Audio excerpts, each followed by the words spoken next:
अक्सर चॉकलेट खाने का मन करता है ना, लेकिन फिर वही टेंशन कि अरे इसमें तो चीनी होगी, सेहत के लिए ठीक नहीं है। पर क्या कोई ऐसा तरीका हो सकता है जिससे मीठा खाने की इच्छा भी पूरी हो जाए और सेहत की चिंता भी ना हो? आज हम इसी सवाल का जवाब ढूंढने निकले हैं। तो चलिए सीधा सवाल पर आते हैं।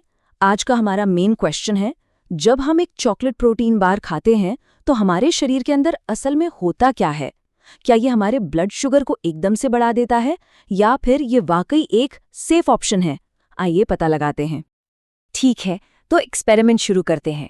आज जिस प्रोडक्ट को हम टेस्ट करने वाले हैं वो है द होल ट्रूथ का डबल कोको प्रोटीन बार।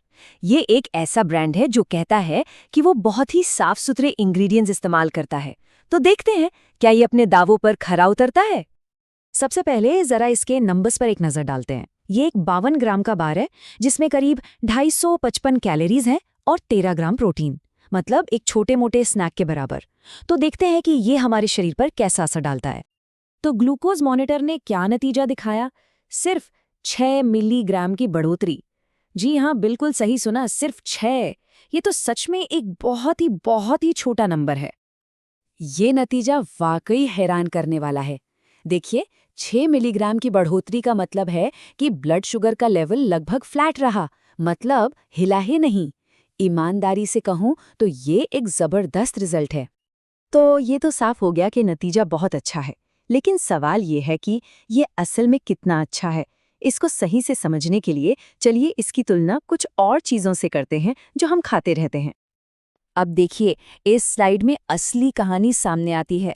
वो जो शुगर फ्री डार्क चॉकलेट थी ना, उसने ब्लड शुगर को 13 मिलीग्राम्स तक बढ़ाया था, इस बार से दुगने से भी ज्यादा।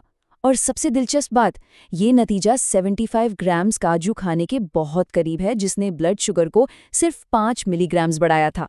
इसका मतलब ये हुआ कि ये प्रोटीन बार तो लगभग काजू जितना ही सेफ है।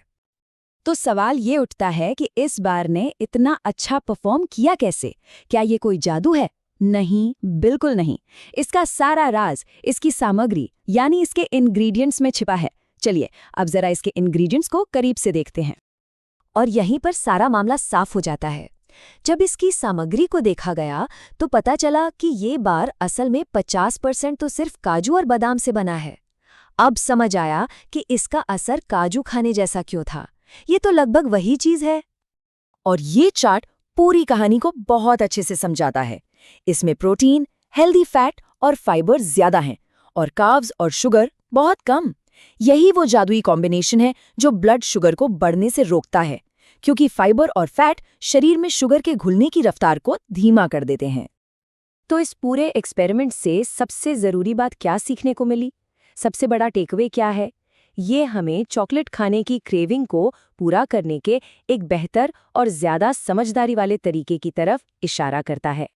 और इस बात को बिल्कुल सही तरीके से कहा गया है कि सीख ये है कि जब भी चॉकलेट खाने का बहुत तेज मन करे तो शायद इस तरह का कोई ऑप्शन चुनना ज्यादा समझदारी है, जो स्वाद भी दे और सेहत का भी ध्यान रखे।